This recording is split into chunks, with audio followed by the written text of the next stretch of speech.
नमस्कार दोस्तों, स्वागत है आप सभी का हमारे YouTube channel Haryana media news पर।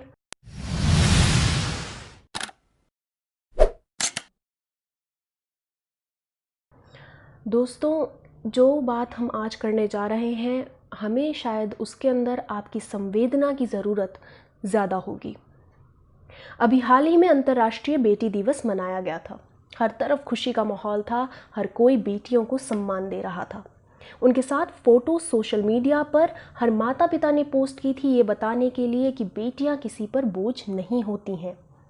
ये तो था सिक्के का एक पहलू, लेकिन सिक्के का दूसरा पहलू जब सामने आता है तो शायद ही कोई ऐसी आंख होगी जो रोती ना हो।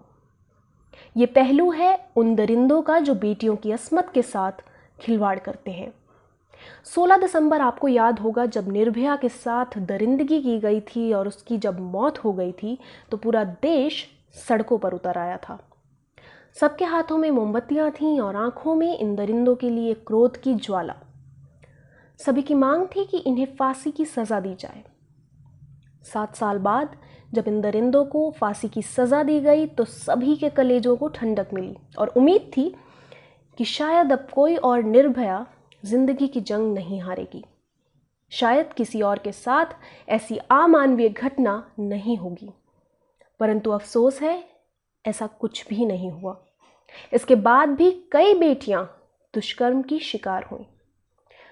फिर एक और मामला 14 सितंबर को सामने आया।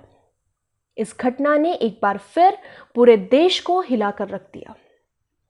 14 सितंबर को हाथरस में एक बेटी के साथ जो दरिंदगी हुई, उसने हर मां के दिल को छलनी कर दिया। इस अमानवीय कृत्य को अंजाम देने वाले दरिंदों के खिलाफ सियासत के कई सितारे आग बबूला हो गए हैं। इनमें से एक है राहुल गांधी। इस घटना को लेकर राहुल गांधी ने एक ट्वीट के माध्यम से उत्तर प्रदेश की सरकार पर निशाना साधा है। उन्होंने लिखा है कि यूपी के वर्ग विशेष जंगल राज ने एक और युवती को मार डाला। सरकार ने कहा कि यह फेक न्यूज़ है और पीड़िता को मरने के लिए छोड़ दिया। उत्तर प्रदेश के हाथरस में दबंगों की दरिंदगी की शिकार युवती जिंदगी और मौत से करीब 15 दिन जूझने के बाद आखिरकार मौत के सामने अपनी जिंदगी को हार गई। उसने दिल्ली के सफदरजंग में इस दुनिया को अलविदा कह दिया। उत्तर प्रदेश की सरकार ने पीड़िता के परिजनों को 10 लाख रुपए मुआवजे का ऐलान किया है। हाथरस में हुई इस घटना से कांग्रेस ने आक्रामक रुख अपना लिया।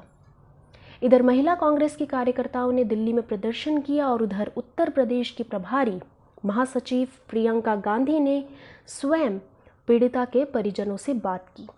वहीं राहुल गांधी ने अपने ट्वीट में इसे दुर्भाग्यपूर्ण घटना बताया और उत्तर प्रदेश की योगी सरकार पर हमला बोल दिया। दरअसल सरकार ने इस घटना को फेक करार दिया था। इसी पर राहुल गांधी ने पलटवार करते हुए कहा कि ऐसा कहना दुर्भाग्यपूर्ण है। उन्होंने ट्वीट में लिखा कि ना तो ये दुर्भाग्यपूर्ण घटना फेक थी और ना ही पीड़िता की मौत और ना ही सरकार की बेरहमी फेक है। इस मामले में प्रियंका गांधी ने भी ट्वीट किया है, जिसमें उन्होंने लिखा है, उत्तर प्रदेश सरकार में कानून व्यवस्था की हद से ज़्यादा बिगड़ चुकी है। उन्होंने मुख्यमंत्री योगी आदित्यनाथ को जवाबदेह बताते हुए दोषियों को कड़ी से कड़ी सज़ा दिलाने की मांग की थी। अब इस मामले में प्रधानमंत्री नरेंद्र मोदी ने भी संज्ञान लेते हुए यूपी के मुख्यमंत्री से बात की है। इस बात की जानकारी खुद योगी आदित्यनाथ ने अपने ट्विटर हैंडल के माध्यम से दी। उन्होंने कहा है कि पीएम मोदी ने दोषियों को सख्त से सख्त सज़ा दिलाने को कहा है। वहीं अब इस मामले में यूपी के मुख्यमंत्री ने 3 सदस्यों की एसआईटी का गठन किया है। उन्होंने निर्देश दिया है कि इस मामले को फास्ट ट्रैक कोर्ट में चलाया जाए। एसआईटी को 7 दिनों में अपनी रिपोर्ट सौंपनी होगी। हालांकि पुलिस ने मामले में 4 आरोपियों को पहले ही गिरफ्तार कर लिया है। देखिए, सवाल अंत में एक बार ये खड़ा होता है कि आखिरकार कितनी और बलि चढ़ने के बाद हमें बदलाव देखने को मिलेगा, और क्या सिर्फ कानून व्यवस्था और सरकारें सक्षम होंगी इस बदलाव को लाने में। याद रखिए, सरकारें सियासतें करती हैं, समाज नहीं बदलती। उसके लिए आपको और मुझे और हमें उतना ही संवेदनशील होना पड़ेगा।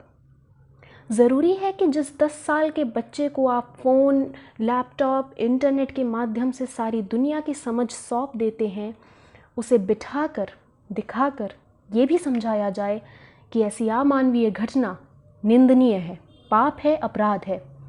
और ये बात उसकी समझ में आना उसकी डिग्री और नौकरी से कहीं ज़्यादा ज़रूरी है।